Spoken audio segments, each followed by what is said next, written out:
Cette saison encore, l'actualité et l'activité ont été riches pour la chasse dans les Pyrénées-Atlantiques.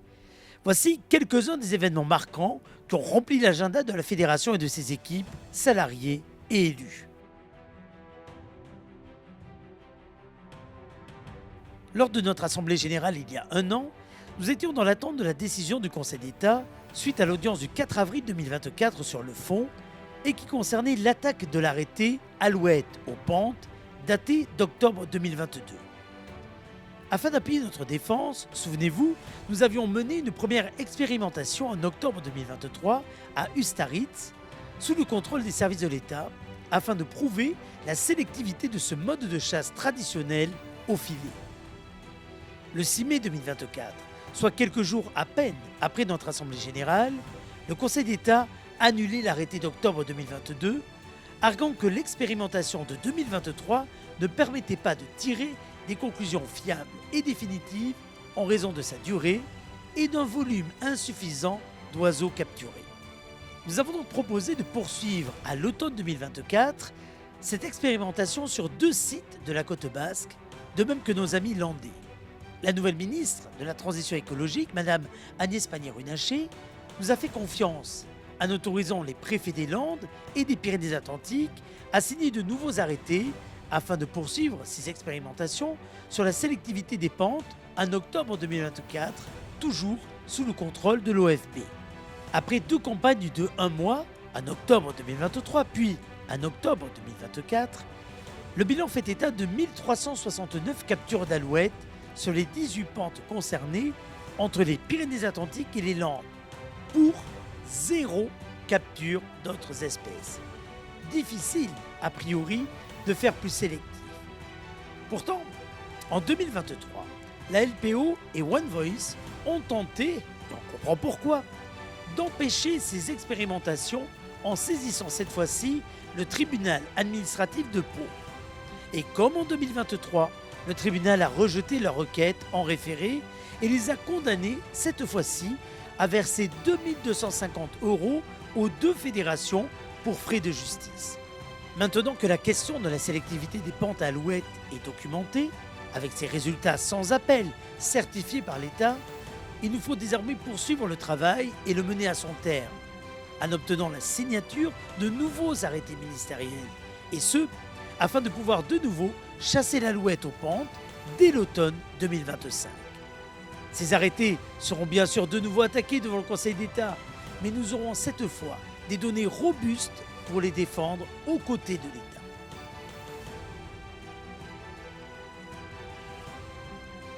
La chasse traditionnelle des alouettes n'est bien sûr pas la seule à être dans le collimateur des associations et de la justice administrative. Le 12 février dernier, nous avons appris que la Commission européenne a saisi la Cour de justice de l'Union, qui siège à Luxembourg, pour des motifs d'absence de sélectivité des pentes gasconnes et des pantières basco-béarnaises pour la palombe cette fois-ci. Depuis 2019, nous alertons sur le fait que l'alouette aux pentes n'est que le hors-d'œuvre et que la palombe suivra si l'on ne défend pas pied à pied tous les modes de chasse traditionnels. Nous y sommes désormais. Et la plus haute juridiction de l'Union va devoir trancher un sujet qu'elle méconnaît pour l'essentiel. Et c'est bien tout le problème. Nous avons aussitôt saisi Monsieur le Préfet de la gravité de cette énième charge contre la chasse. Cette fois par une commission européenne, dont on peut se demander si c'est bien là le sujet majeur du moment pour rendre l'Europe plus juste pour ses concitoyens. De même, les parlementaires de tous bords ont été alertés, et la réaction a été unanime cette fois-ci, dans les 5 départements concernés. Il s'agit de refuser de laisser disparaître ce qui constitue bien plus qu'un mode de chasse, y compris pour les non-chasseurs. La chasse aux pentes et pantières du Sud-Ouest sont un patrimoine culturel à part entière et constituent un marqueur identitaire de ces territoires, au même titre que la gastronomie, que les courses taurines ou les férias estivales qui rythment nos vies et les rendent plus heureuses. On peut se demander pourquoi un tel acharnement, mais l'heure n'est pas à la réflexion, mais bien à l'action. Le Premier ministre, François Bayrou, a été alerté dès les premières heures de la crise, et la ministre Agnès Pannier-Runacher a très vite répondu qu'elle défendrait fermement la chasse au filet. Nous serons très vigilants à ce que cette défense soit sincère, soit pugnace de la part de l'État, ce qui n'a pas toujours été le cas jusqu'à présent. La mobilisation est donc désormais juridique, politique, mais elle se déplacera également sur le terrain dans les mois à venir si les choses n'évoluent pas dans le bon sens. Car les chasseurs n'accepteront pas de voir leur liberté fondamentale bafouée, dès lors que leurs pratiques sont conformes au droit et ne portent pas atteinte à l'état de conservation des espèces qu'ils chassent.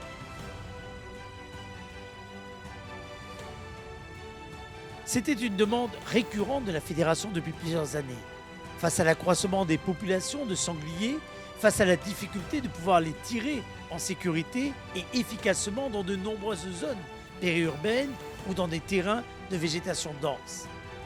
Le 5 septembre 2024, Monsieur le préfet Julien Charles signait un arrêté préfectoral portant autorisation d'utiliser la chevrotine sur l'ensemble du département pour la chasse collective du sanglier.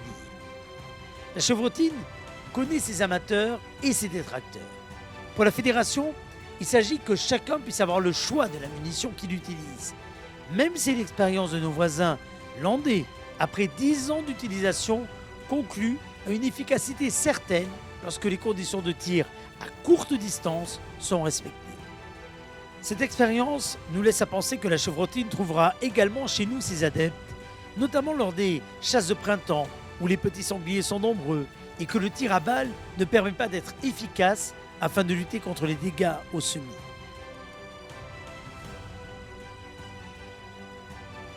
La chevrotine dont nous venons de parler aura été le dernier dossier défendu par le président Etchevest. Le 10 septembre 2024, en effet, celui-ci a souhaité prendre du recul après presque 30 années passées au conseil d'administration fédéral, dont 11 à la présidence. À l'actif de son mandat de président, on se souviendra de l'introduction des isards en 2014 dans le massif des Escaliers, de l'opération de renforcement des mouflons en 2015 en vallée de l'Ouzou, de la mise en place d'un plan de gestion départemental pour le lièvre en 2019, mais également de l'adoption du schéma départemental de gestion cynégétique, cette fois-ci en 2020, ou du transfert du siège social de la fédération à la Saligue aux oiseaux de Castétis-Biron en 2022. C'est Didier Garat qui lui a succédé le 20 septembre 2024, au lendemain de son élection à l'unanimité par le conseil d'administration. Didier Garat a été président de l'ACADARET en vallée de Barétouze depuis 34 ans, président du GIC Montagne depuis 12 ans et administrateur de la fédération depuis 2019. Il a débuté son mandat par une belle victoire devant le tribunal administratif de Pau contre la LPO et One Voice dans l'affaire de l'expérimentation sur les chasses traditionnelles. Gageons que cette première victoire conduise la fédération vers d'autres conquêtes dont les échéances à venir sont nombreuses, avec notamment la révision du schéma départemental qu'il va nous falloir renégocier avec l'État, et ce, dans l'année qui vient. Le 4 novembre, c'est au tour de Frédéric Etchegaray d'intégrer le conseil d'administration fédéral en tant que représentant de l'UG1 sur la côte basque. Il remplace Jean-Marc Dufaux qui a dû démissionner pour raisons professionnelles. Frédéric Etchegaray est coprésident de la société de chasse Saint-Hubert Côte Basque située à Bayonne et sur 14 communes. Il est très impliqué dans la gestion des problématiques de chasse dans une zone extrêmement urbanisée. Le 13 novembre, nous avons reçu à la Saligue aux oiseaux une délégation de la Fédération des chasseurs de Navarre, conduite par son président José Ángel Ramírez. Plusieurs de ces communes des deux côtés de la frontière ont été abordés. Celui de la gestion du grand gibier en zone frontalière, la maladie d'Ogeski qui préoccupe énormément les Espagnols, mais également des échanges d'informations sur les migrations et l'hivernage des palombes et des bécasses des bois. Une rencontre qui sera suivie d'autres échanges à l'avenir et qui permettra d'enrichir nos connaissances en améliorant réciproquement nos façons de travailler. Lors de notre assemblée 2024, Philippe Etchevest a mis à l'honneur 3 cadres de la fédération au service administratif. Alice Beitia, Claudine Fréchou et Fanny Agette, en prévision de leur départ en retraite prochaine. Souhaitons la bienvenue aux nouveaux salariés de la fédération déjà pleinement investis à leurs tâches en remplacement de celles-ci.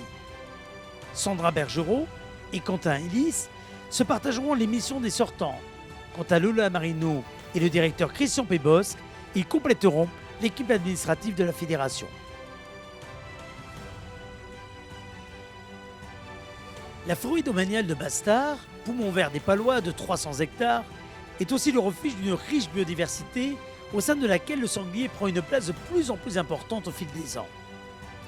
La chasse y est extrêmement limitée pour des raisons de sécurité bien compréhensibles. Ce qui, au fil du temps, a généré des conflits d'usage avec les agriculteurs riverains du bois.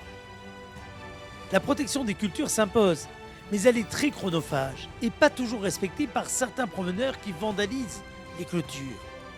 Il était donc plus que nécessaire de réduire la population de sangliers de ce massif, et ce, afin de respecter l'équilibre agro-cynégétique qui nous est demandé par l'État. Ainsi, une battue administrative a eu lieu le 13 décembre dans le bois de Bastard, la première depuis près de 20 ans. Un dispositif hors norme a été mis en place pour la circonstance, avec 180 chasseurs présents et la réduction à une voie de la circulation sur l'autoroute qui longe le bois afin de prévenir tout risque de fuite des sangliers. Une battue organisée de main de maître par le président des Louvetiers, Christophe Duvignac, qui s'est déroulée sans le moindre incident et qui a permis de neutraliser pas moins de 13 sangliers. Ces derniers ont été découpés chez Piragena à Arzac avant d'être remis au président de la Banque alimentaire Béarn-et-Soul, Alain Paillet, par la Fédération et le Centre communal d'action sociale palois, représenté par Béatrice Jandot, adjointe au maire de François Bayrou. Une action des chasseurs vertueuse jusqu'au bout, puisqu'elle a permis ainsi à de nombreuses familles défavorisées du Béarn de mettre du sanglier sur leur table de Noël. Depuis quelques années, la fédération est régulièrement appelée pour régler des problématiques de présence de sangliers en zone urbaine, avec tous les dégâts qui s'ensuivent. Plusieurs opérations spécifiques ont eu lieu sur la côte basque, dans l'agglomération paloise et dans le bassin industriel de Lac, toujours dans des zones où il n'est pas possible de chasser, ce que les sangliers, eux, ont bien compris. Cet hiver encore, nous avons dû intervenir à la gare de Pau, à la demande express de la SNCF, après que des agents de nuit se soient sentis menacés par une harde de sangliers en maraude. L'installation d'un parc de reprise a ainsi permis la capture de 15 animaux en 2 nuits. D'autres opérations ont eu lieu ou sont en cours au nord de Pau, à Biarritz, à Bidart, et ce en collaboration avec les chasseurs locaux, les lieutenants de louveterie et les autoroutes du sud de la France. En effet, les sangliers trouvent régulièrement refuge à proximité de l'A63 qui relie Bayonne à l'Espagne. Ici, il ne s'agit pas de chasse à proprement parler, mais la fédération considère qu'il est normal que les chasseurs et que les piégeurs, qui sont souvent les mêmes personnes, fassent valoir leurs expertises et leur savoir-faire afin d'apporter des solutions à la collectivité, lorsque l'intérêt des biens et l'intérêt des personnes est en jeu. Qu'il s'agisse de nuisances subies par les particuliers, par les communes, ou bien des risques de collisions routières extrêmement dangereux pour les usagers. Ce fut malheureusement le cas à Bidart le 3 février dernier, lorsque des automobilistes sidérés ont vu débouler un sanglier sur l'autoroute A63, provoquant un accident matériel entre 3 véhicules, accident heureusement sans gravité.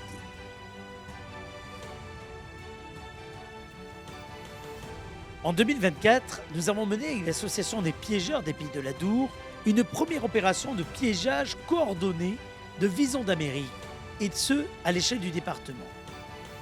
Cette campagne de 2 fois 10 jours de piégeage intensif s'inscrit dans le cadre de la lutte contre les 3 E, les espèces exotiques envahissantes, et en particulier bien sûr le vison d'Amérique en raison de la pression qu'il exerce sur le vison d'Europe, espèce classée en danger critique d'extinction selon l'UICN. Le vison d'Amérique impacte également de nombreuses autres espèces d'amphibiens, de crustacés, tous menacés, tels que les crevisses à pattes blanches, les oiseaux ou les rongeurs subaquatiques, y compris le très rare desman des Pyrénées.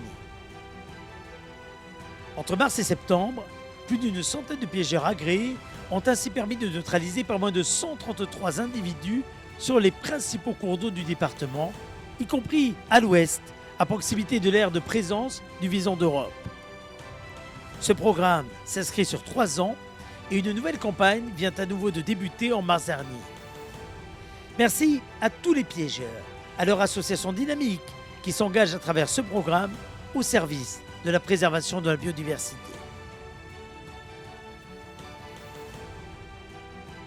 Une autre espèce, et non des moindres, fait parler d'elle en Béarn, mais aussi désormais au Pays Basque, le loup. Est-il en train de s'installer durablement dans nos territoires? La question est permise. Depuis 2018, un individu mâle semble suivre les troupeaux dans leur transhumance. Si plusieurs attaques sur des troupeaux sont à mettre à son actif, en particulier dans la plaine, dans le secteur d'Arozenaï, c'est en montagne que la fédération a réussi à capter des images de l'animal. Nous sommes alors sur les hauteurs de Louis-Juson et nous sommes au mois de mai dernier. Un autre loup avait fait parler de lui en 2022 à Parbaïs, puis à Lantaba, avant de disparaître dans ce secteur, sans que l'on ne puisse d'ailleurs indiquer s'il s'agissait d'un seul et même animal. Mais voilà que notre individu a fait son apparition fin février 2025 au Pays Basque. Nous sommes dans le secteur de la Rune, à Asquin, où un randonneur a croisé sa route.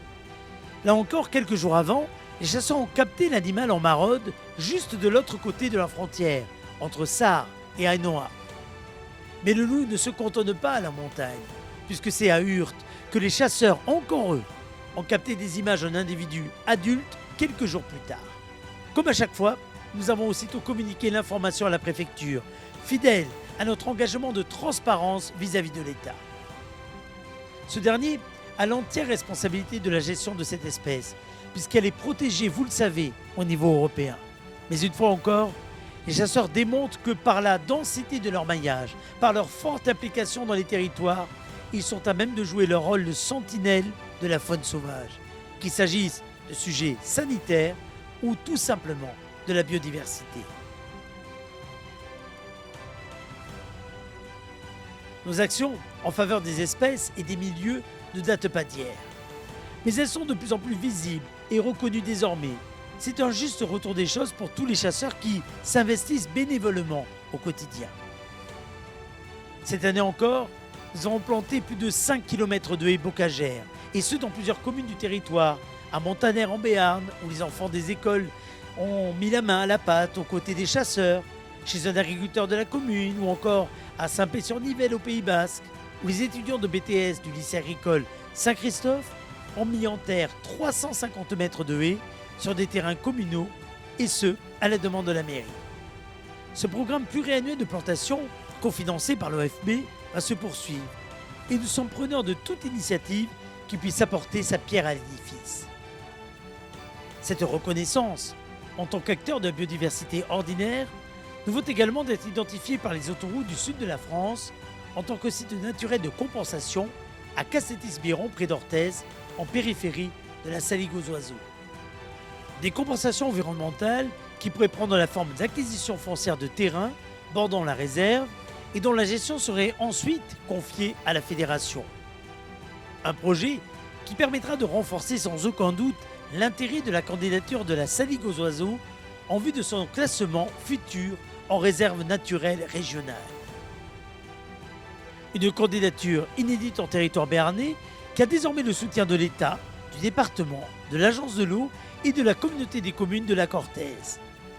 Il s'agit là d'une plus-value intéressante pour notre site, créé en 1992, et une compensation indispensable à la réalisation d'un projet de demi-échangeur autoroutier de la Virginie à l'ouest d'Orthez.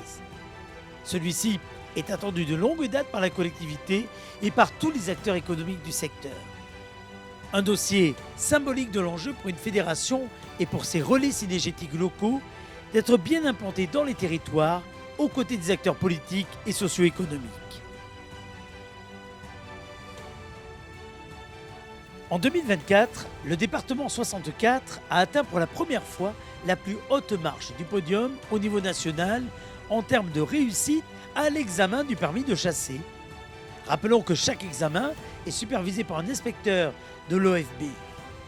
Sur 440 inscrits, 406 candidats se sont présentés et 349 ont été reçus à l'examen. Ce taux de réussite record de 86% est le plus important jamais atteint dans notre département depuis la réforme de l'examen du permis de chasser. Un résultat exceptionnel dû avant tout à notre équipe de formateurs, composée de 5 personnes du service technique fédéral. Ils sont renforcés par une dizaine de formateurs bénévoles, tous chasseurs, expérimentés, tous volontaires, pour participer au renouvellement des générations.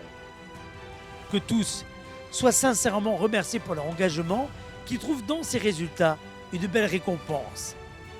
Plus que jamais, la sécurité à la chasse est au cœur de nos préoccupations. Et l'accent mis sur ce point précis explique sans doute également les résultats obtenus. Continuons ainsi. Cette année encore, nous avons poursuivi notre mission d'éducation à la nature auprès d'un public très diversifié. 54 animations ont été programmées aux 4 coins du département. Plusieurs partenariats avec le CPIE Béarn, le CPIE Pays Basque et les chalets d'Irati nous ont permis de toucher un public très diversifié avec des sorties thématiques autour du brame du cerf, avec la rencontre des isards ou encore avec la découverte de la nature dans des communes demandeuses de ce type d'animation pour leurs concitoyens. Bien entendu, nous avons également poursuivi nos animations en faveur des scolaires, que ce soit dans et autour de leur école ou bien sur notre site, la Saligue aux oiseaux, qui rencontre toujours un réel succès avec des enfants et des enseignants et des parents d'élèves concernés et motivés. La Journée mondiale des zones humides, début février, a été également un temps fort pour notre siège fédéral dédié à cette thématique. Mais la nouveauté cette année, ce sont 2 journées en fin d'hiver organisées autour de la taille et de la greffe des arbres fruitiers. Nous étions dans le verger conservatoire avec Emmanuel Roger de la société Main Verte au Verger. Une initiation particulièrement intéressante, très appréciée des participants, à renouveler sans doute au vu de son succès. En effet, la biodiversité végétale fait aussi partie de nos engagements pour la nature ordinaire qui nous entoure au quotidien.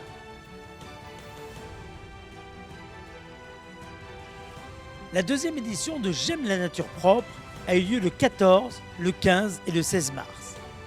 Portée par la Fédération nationale des chasseurs, et ce, avec le soutien de l'OFB, cette campagne nationale invite les associations de chasse à organiser dans leur commune des opérations de ramassage des déchets ouvertes au public. En 2024, la première édition nationale avait mobilisé 140 000 bénévoles, dont 40 000 enfants. Elle aura permis la collecte de 16 000 mètres cubes de déchets dans 92 départements. Cette année, 8 associations de chasse ont participé à Cambo-les-Bains, à Casséno-Camblon, à Momas, à Mouze, à Augeot-les-Bains, à Saint-Mosse, à Saint-Étienne-de-Baïgorry et à Hurte.